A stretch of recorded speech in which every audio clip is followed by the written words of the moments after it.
Hi there, it's Wanda again. I hope you appreciate or like my hairdo as much as I do. I've never tried this kind of thing. I am not really a dope person, but I thought I'd give it a try. Anyway, I would like to do a book review on the famous Charles Mungoshi. I am I really find his work amazing. He is just he's a phenomenal writer. Anyway, I'm going to start off by reading a passage from the book Setting Sun and the Rolling World. And then I'll do a book review of that afterwards. Okay. And so it goes. I couldn't say why, but my tongue grew heavy in my mouth, and there was a lightness in my head and a tingling in my belly.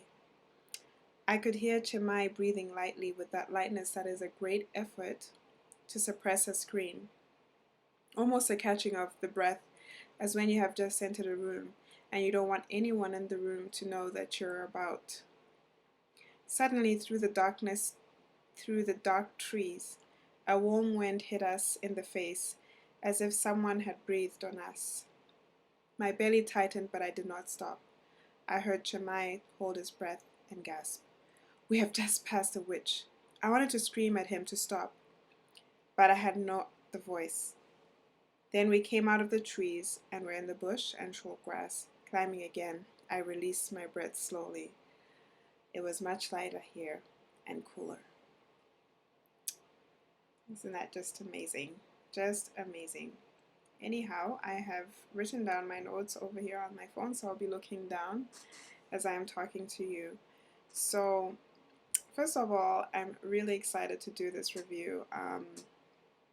I'm just really inspired by his writings. I hadn't really.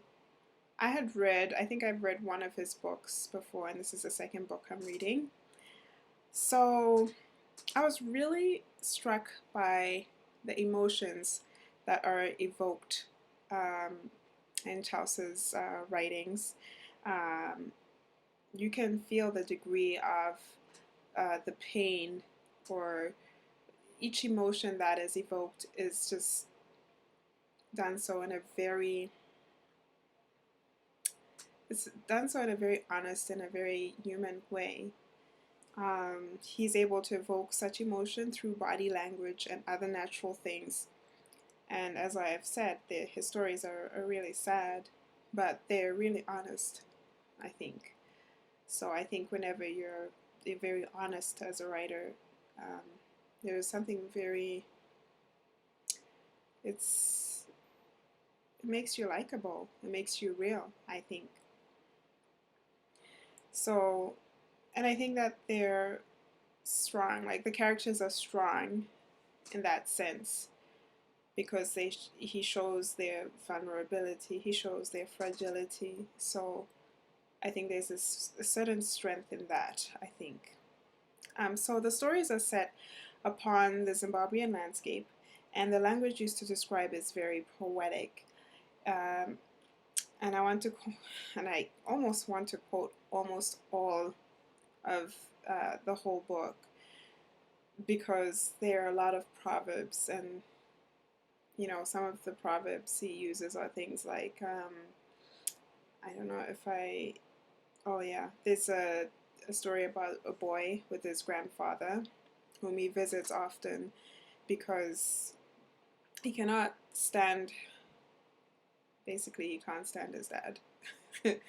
And so he visits his grandfather, and his grandfather sort of, would I say, tolerates the boy, and he also sort of teaches him stuff that he probably would have known at school,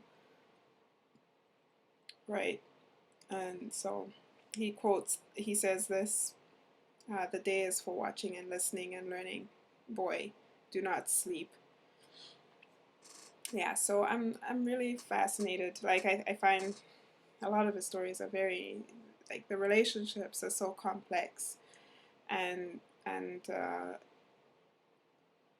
he, yeah, I think he's just a great guy. So I think you should read The Setting Sun and The Rolling World by Charles Mungoshi.